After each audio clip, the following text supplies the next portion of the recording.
The Stoic Art of Resilience. Life breaks everyone.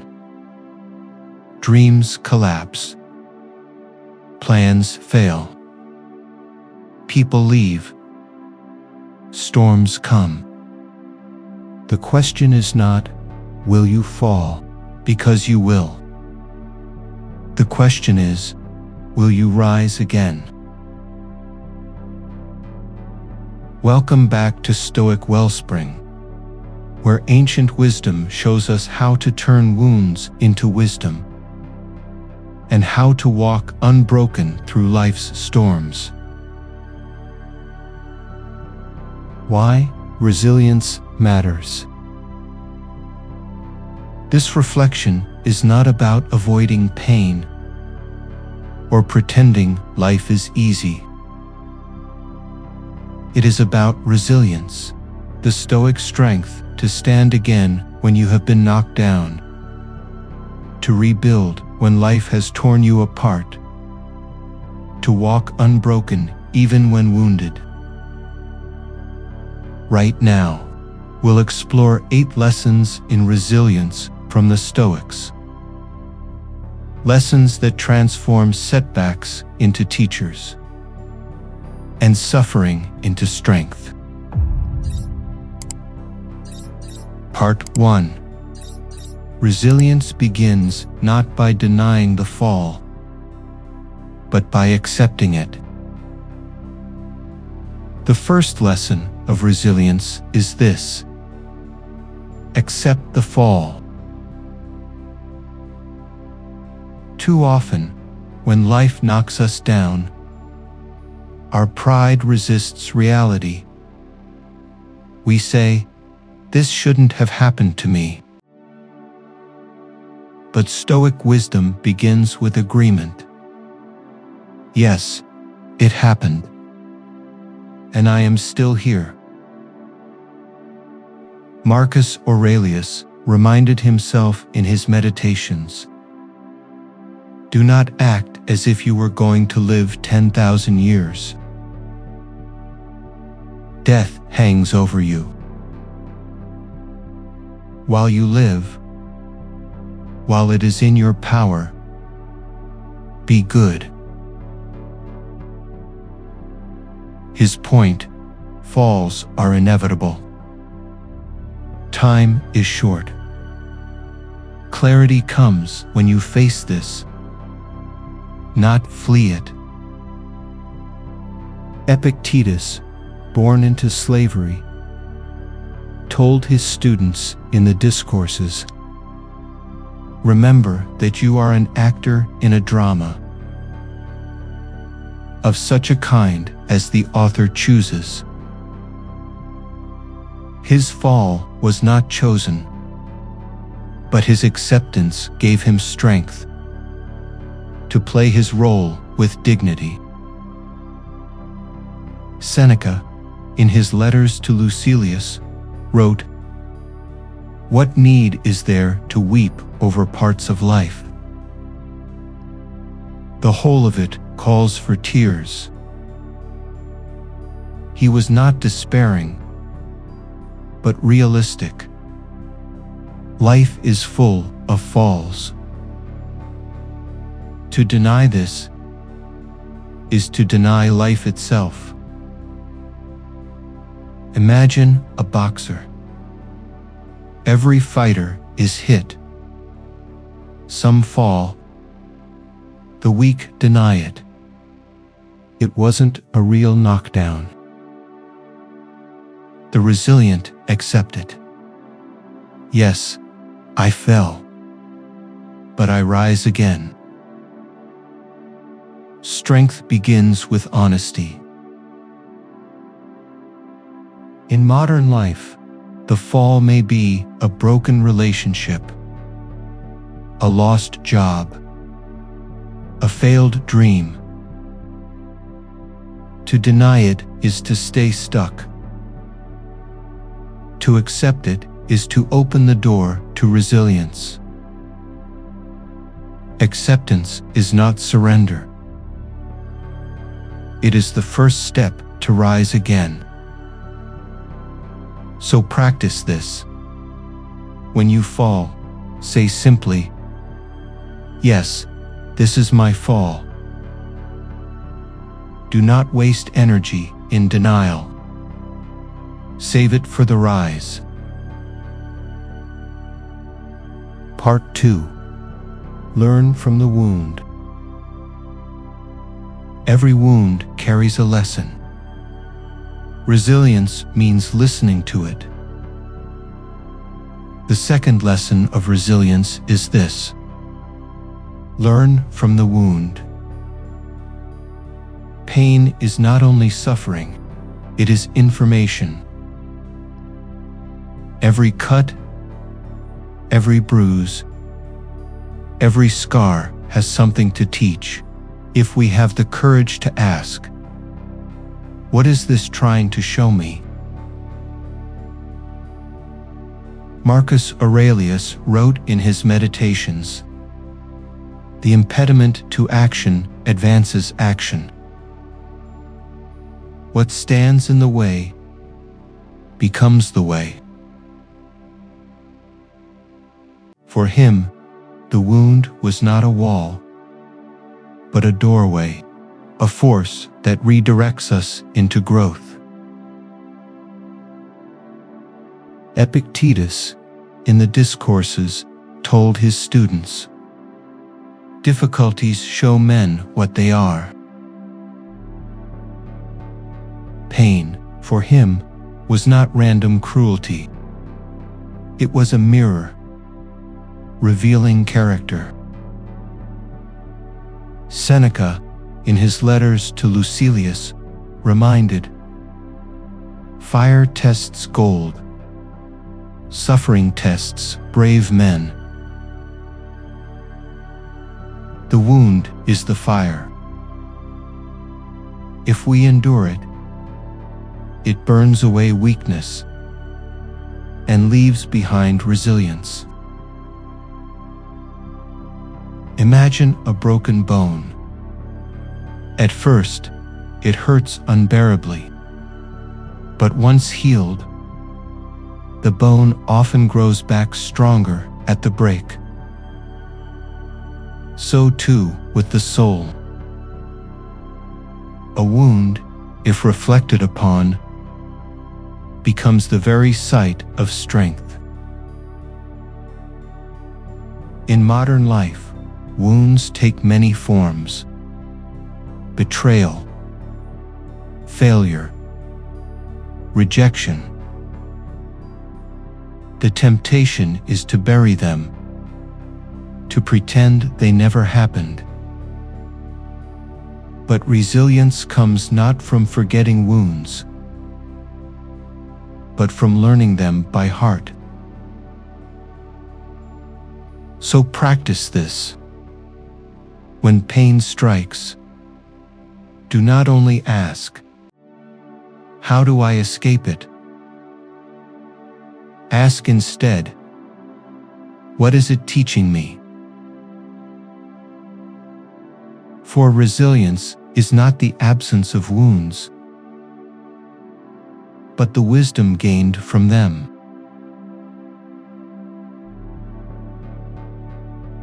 Part 3. Resilience means rising again, no matter how many times you fall. The third lesson of resilience is this: stand up twice. The Stoics believed that falling is human, but rising is divine. To stumble is nature. To rise again is character. Marcus Aurelius, in his Meditations, wrote, "When jarred unavoidably by circumstances, revert at once to yourself, and don't lose the rhythm more than you must. You will have a better grasp of the harmony if you keep coming back to it." His resilience was not perfection, but persistence.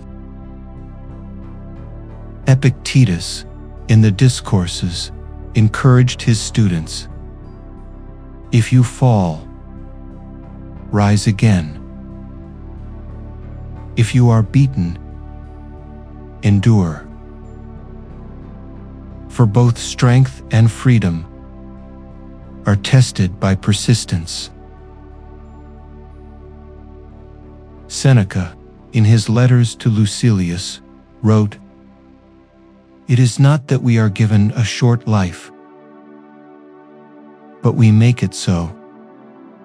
Nor do we have any lack of time, but we waste it." His point: resilience is not running out of chances,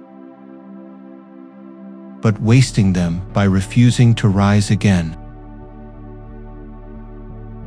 Imagine a child learning to walk. He falls 100 times, yet each fall is followed by another attempt.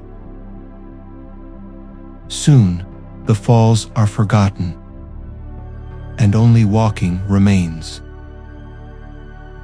Resilience is childlike persistence applied to life's storms. In modern life, we often equate falling with failure and failure with finality. But Stoic resilience teaches falling is not the end. Staying down is stand up one more time, and you have already won. So practice this. When life knocks you down, whisper, "One more rise." That rise, however small, is the essence of resilience.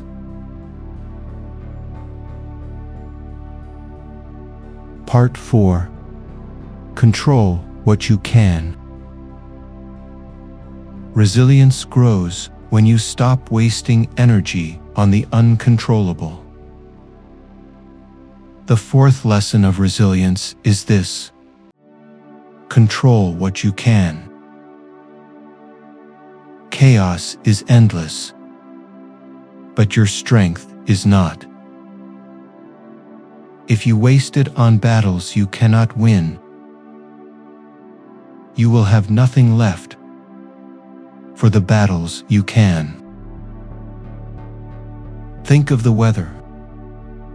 You cannot stop the rain, but you can carry an umbrella. You cannot prevent winter, but you can prepare warm clothes. The resilient person does not curse the storm. He adapts and keeps moving. Think of traffic. You cannot make cars disappear, but you can choose your response. Sit in rage, pounding the wheel, or turn on a podcast and learn while you wait. The situation is the same. The experience changes with your control. Think of relationships. You cannot force people to love you, to stay loyal, or to understand. But you can choose honesty, boundaries, and dignity. You cannot control another heart, but you can guard your own. Think of work. You cannot control the market, the boss, or the economy, but you can control your effort, your preparation, your learning. Resilience grows when energy is invested where it matters. in your response, not in complaint. Imagine carrying 2 bags. One is filled with stones you cannot put down. The past, the opinions of others, the weather, the market. The other is filled with tools you can use. Your choices, your habits, your will. Resilience comes when you stop clutching the first bag and start working with the second. So practice this. Each day, write down one thing you cannot control and let it go.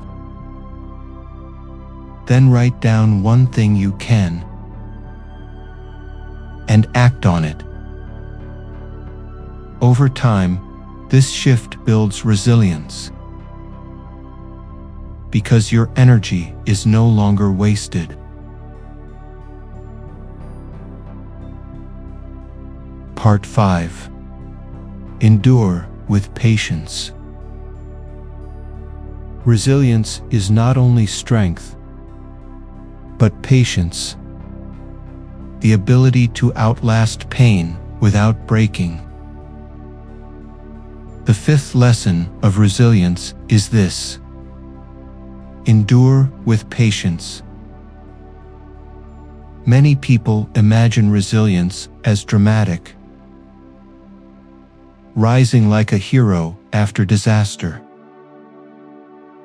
But often, resilience looks quieter, breathing through pain, wading through darkness, holding steady when nothing changes. Marcus Aurelius reminded himself in his meditations, if you are distressed by anything external, the pain is not due to the thing itself, but to your estimate of it. And this you have the power to revoke. At any moment. His patience was built on perspective. Change how you see it, and you can endure longer. Think of a runner in a marathon. The pain in the legs is real. The exhaustion is crushing. Yet step by step, mile by mile, he endures. Not because the pain is gone, but because patience has carried him further than pain could stop him. Think of a mother with a sick child. Nights without sleep, days filled with worry. Yet she endures, not because she feels no pain,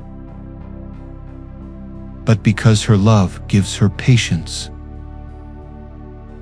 Patience itself becomes strength.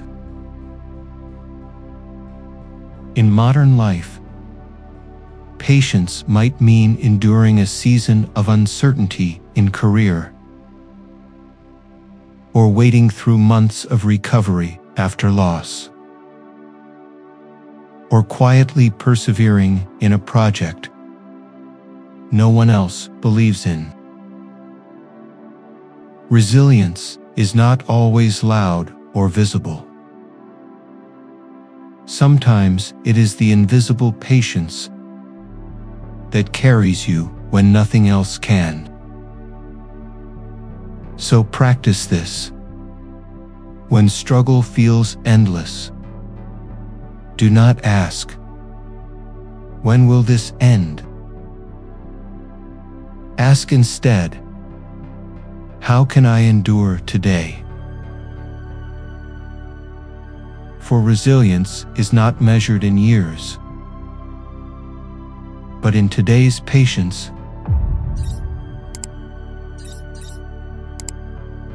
Part 6. Turn setbacks into strength. Resilience is not avoiding setbacks, but transforming them into fuel for growth.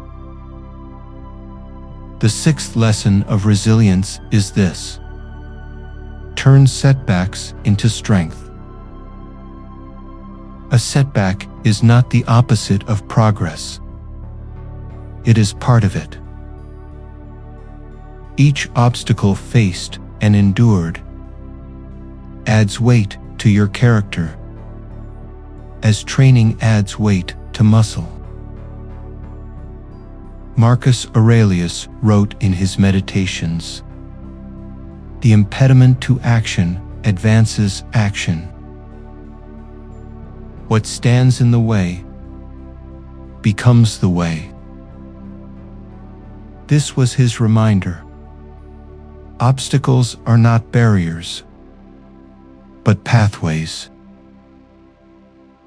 Think of an athlete lifting weights. The bar resists. The muscles strain. But it is precisely this resistance that makes him stronger. Without the setback of resistance, there is no growth. Think of language learners.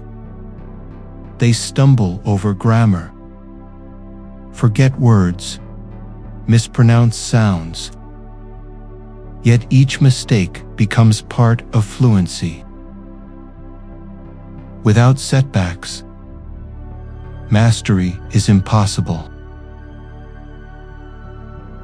Think of entrepreneurs. Businesses collapse. Plans fail. Money is lost. Yet in the ashes of failure, they learn what works, what doesn't, and what truly matters. Each setback, if examined, becomes investment in wisdom. In modern life, setbacks come in many forms: rejection letters, lost opportunities, criticism. The resilient do not waste these moments in shame. They mine them for strength, insight, and preparation. So practice this. When setback strikes, do not ask, "Why me?" Ask, "What strength can this give me?" Then use it. In this way, every fall becomes fuel, and every failure becomes part of your resilience.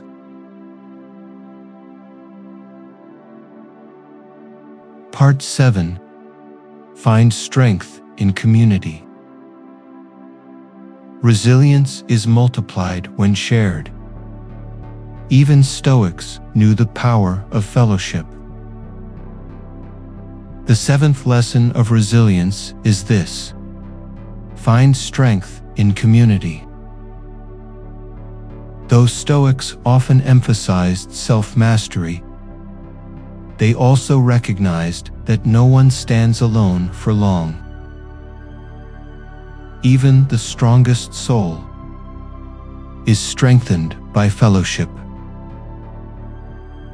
Marcus Aurelius, in his Meditations, reminded himself, "We were made for cooperation.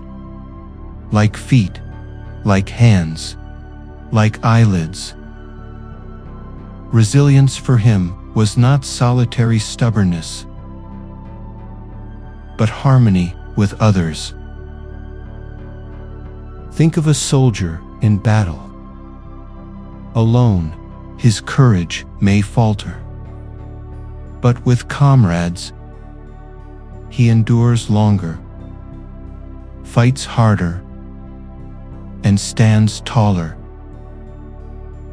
Resilience multiplies when shared. Think of a patient in recovery. Isolation weakens. Support strengthens. A kind word, a helping hand, a steady presence. These turn despair into hope. In modern life, resilience in community might mean a support group for addiction. A circle of friends who hold you accountable. Or even strangers who remind you through their example that endurance is possible. Resilience does not weaken when shared. It strengthens. For resilience is not pride in standing alone, but wisdom in standing together. So practice this. When storms come, do not only ask, "How can I endure alone?" Ask also, "Who can I stand with? And who can stand with me?" For even Stoics knew, endurance grows in fellowship.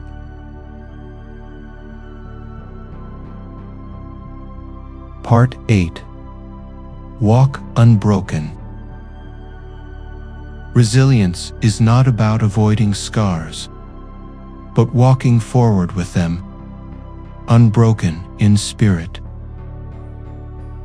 The eighth and final lesson of resilience is this: walk unbroken.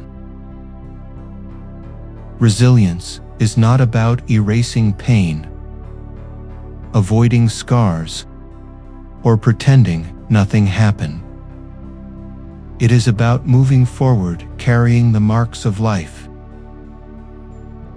yet refusing to let them break your spirit. Marcus Aurelius wrote in his Meditations, "You have power over your mind, not outside events." Realize this, and you will find strength. His wisdom was that no external blow can truly break you if your mind remains your own. Imagine a tree in a storm. Branches crack, leaves are stripped, yet the roots hold, and the trunk stands. The tree is not untouched, but it is unbroken.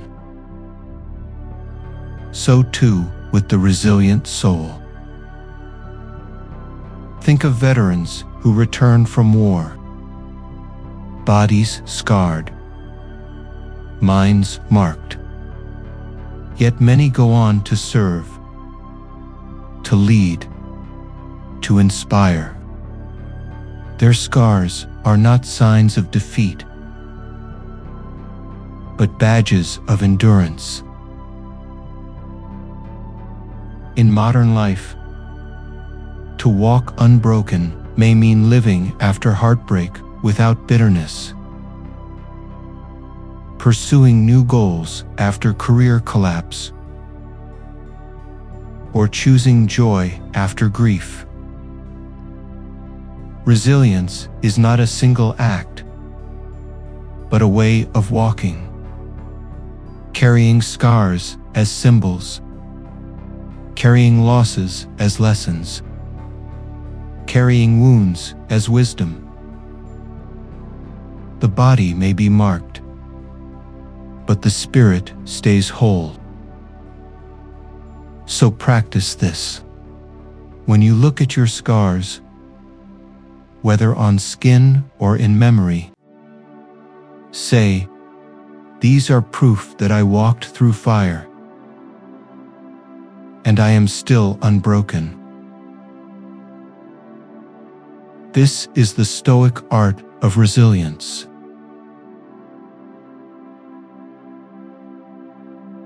pause now.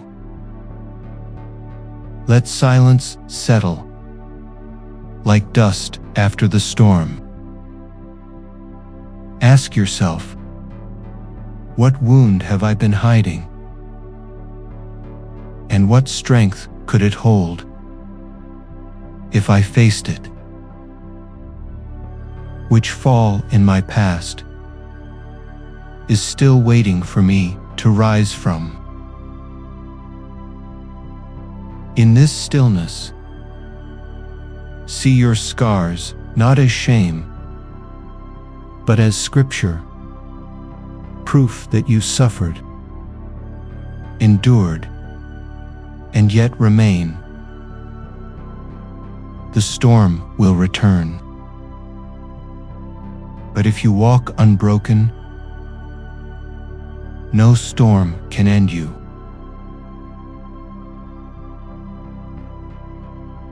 Eight lessons, 8 ways to rise again, to turn wounds into wisdom, and to walk unbroken through storms. Remember, resilience is not about avoiding pain. It is about refusing to be broken by it. Marcus Aurelius once wrote in his Meditations, "You have power over your mind, not outside events. Realize this, and you will find strength." If this reflection gave you strength for your own storms, share it with someone who may be weathering theirs. Let resilience ripple outward. And if you want to keep walking this path with me, subscribe to Stoic Wellspring.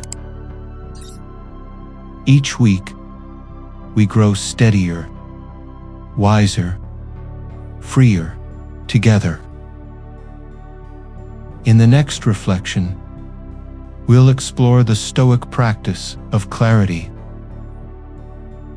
how to see through confusion, focus on what matters, and find peace even when the world is loud. Be well, be still, be free.